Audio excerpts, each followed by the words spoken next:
I want to show a quick video here on changing the CVT fluid on Nissan NV200 van. I'm at 150,000 miles and nowhere does it say you have to change this. See that? Starting in 2012, all the Nissan CVTs have started adding paper cellulose filters on the oil. So we have one that's 6 years old in this van, 150,000 miles. It goes right behind the oil cooler. So some of them have their own case. These are added into the oil cooler. There's just one screw for the hose, and then the whole air filter module comes out, and then just disconnect your mass airflow sensor. And then you got lots of room to remove the battery plate. Also the air intake tube comes off, just pulls out. There's a couple 10 millimeters in the front that are hard to get. Pull the fuse block, just bend these little tabs, and you can pull this up out of the way and reach the two front screws. And you want to disconnect that cable bundle from the battery tray. You have to pinch with your fingers. You have to pinch the little hold downs rather than break them. That way they'll pop back into the hole and get that tray out of the way. It's tempting to take that engine mount out, but that's more trouble than it's worth. You can get the top two bolts from the top, and then the bottom two bolts of that cooler from the bottom. Next, there's a 19 millimeter drain plug. Start draining, and then go and pull all your 10 millimeter screws. I pop the pan off, and I want to put the pan, clean it, and put it back before I do the pleated filter, because I don't want to drip stuff and contaminate my nice clean transmission here. So I'm going to do all the bottom work now, and then I'm going to go up and pull the oil cooler, which is probably going to make more oil drip down into the engine. Here's the two factory magnets, and you can see they're picked up metal from the belt, so that's normal wear on there. It's about 60,000 miles worth of metal.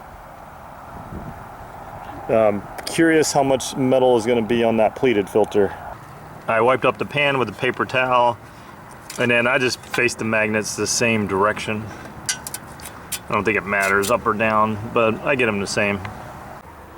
Next, there's three 10 millimeter bolts that hold the screen in. You want to change the screen out. You can clearly see why you want to change the screen out.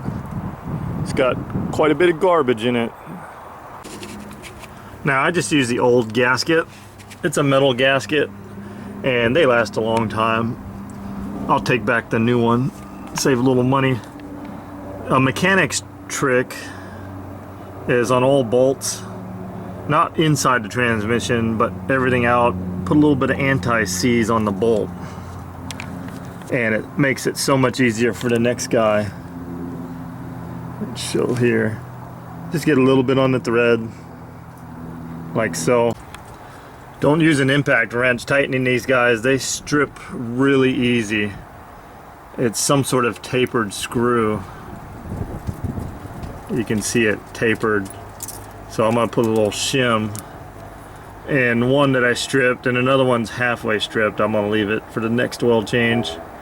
Might be able to find some bigger screws, but be real gentle tightening them. Little shim worked fine on that one. Now we got all our work done on the bottom. Let's pull that paper filter out from the oil cooler. So I'm going to do the two bolts on the top, 10 millimeter, and then two bolts on the bottom. The bottom bolts are actually easier. You just loosen your wheel well.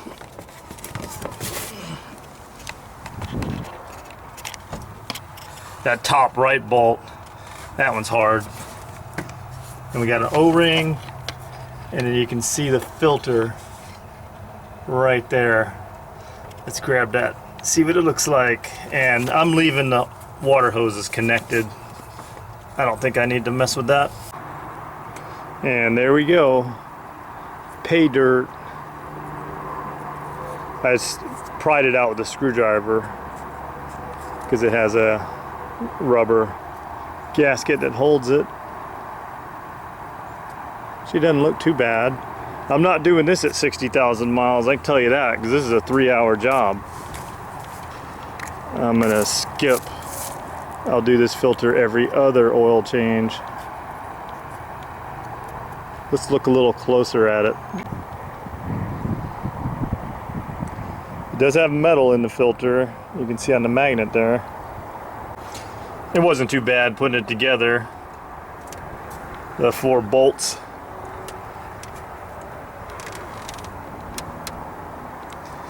I suggest getting a new O-ring because the O-ring was a little bit stretched, so I had to kind of squeeze it in to get it to go into the track.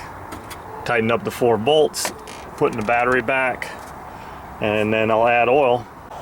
You want to use the NS3 fluid from Nissan. It's not cheap, but there's special stuff going on with anti-friction on the belt. And I add in 5 quarts through the dip tube. It's a little funnel. Here's a little trick with some spilled oil. Put some laundry detergent on it, and then the rain will emulsify it and wash it away.